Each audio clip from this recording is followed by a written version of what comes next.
وَلَقَدْ أَرْسَلْنَا رُسُلًا مِّن قَبْلِكَ، اور یقیناً ہم نے آپ سے پہلے رسولوں کو بھیجا ہے. وَلَقَدْ أَرْسَلْنَا رُسُلًا مِّن قَبْلِكَ وَجَعَلْنَا لَهُمْ أَزْوَاجًا وَذُرِّيَّةً، اور ہم نے وہ سارے رسولوں کی بیویاں بھی ہم نے بنائی اور ان کی ذریت، ان کی اولاد، ان کی نسل بھی ہم نے چلائی. معزز دوستوں، پارہ نمبر 13 سورہ الرعد کی آیت کا ایک ٹکڑا ہے، یہ پوری آیت نہیں ہے، آیت کا ایک ٹکڑا ہے. یہ اللہ عز و جل کی طرف سے جواب ہے یہودیوں کو.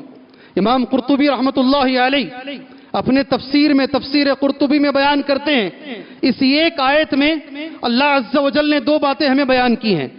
پہلی بات، اللہ تبارک و تعالیٰ نے جواب دیا ہے. عربی زبان میں علامہ قرطبی رحمت اللہ علیہ اس طریقے سے لکھتے ہیں، ان الیہود عابو، بے شک یہودیوں نے عیب لگایا، اعتراض کیا نبی کریم صلی اللہ علیہ وسلم پر، علی النبی صلی اللہ علیہ وسلم الازواج. اعتراض یہودیوں کا یہ تھا کہ اس نبی نے شادی کیوں ہے، اس نبی نے شادی کیوں کی ہے. اللہ کے رسول صلی اللہ علیہ وسلم کی شادی پر، نبی کریم صلی اللہ علیہ وسلم کی ازدواجی زندگی پر، ازدواجی رشتے پر یہودیوں نے عیب لگایا، یہودیوں نے اعتراض کیا، سوالات اٹھائے، اور ان کے الفاظ یہ تھے، ما نرى لهذا الرجل همة الا النساء والنکاح. یہ آدمی کا دوسرا کوئی کام نہیں ہے سوائے عورتوں سے نکاح کرنے کے، سوائے عورتوں سے نکاح کرنے کے. پھر ان کا ایک لفظ اور بھی ہے، وَلَوْ كَانَ نَبِيًّا لَشَغَلَهُ أَمْرُ النُّبُوَّةِ. اگر یہ حقیقت میں نبی ہوتے، یہودی کہہ رہے ہیں، کون کہہ رہے ہیں؟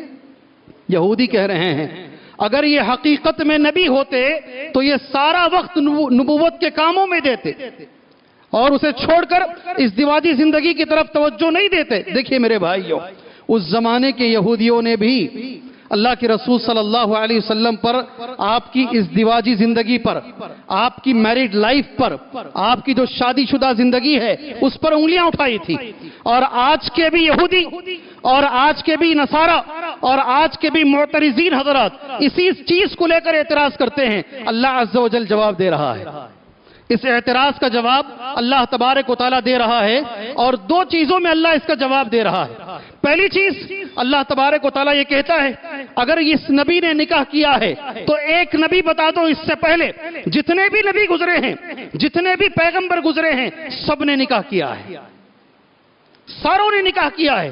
اسی لیے اللہ کا کلام یہ، وَلَقَدْ أَرْسَلْنَا رُسُلًا مِّن قَبْلِكَ، اس سے پہلے، آپ سے پہلے جتنے رسولوں کو ہم نے بھیجا ہے، وَجَعَلْنَا لَهُمْ أَزْوَاجًا وَذُرِّيَّةً، سب کی بیویاں بھی تھی اور سب کے بچے بھی تھے. سبحان اللہ، اللہ نے جواب دیا. اور خود تمہارے نبی حضرت موسیٰ علیہ السلام، تمہارے نبی جسے بڑی اہمیت سے آج بھی یہودیوں کے جھنڈے میں جو نشانی ہے، ان کا جو فلیگ ہے اس کے اندر جو نشانی ہے، 6 اس کا جو تارا ہے، ان کا سٹار جو آتا ہے، جس کو حضرت داؤد علیہ السلام کی طرف وہ پھیرتے ہیں، ڈیوڈ کے نام سے ان کی طرف پھیرتے ہیں، ان کی بھی شادی تھی. حضرت سلیمان کی بھی شادی تھی. باقاعدہ اللہ عز و جل نے پہلا جواب دیا.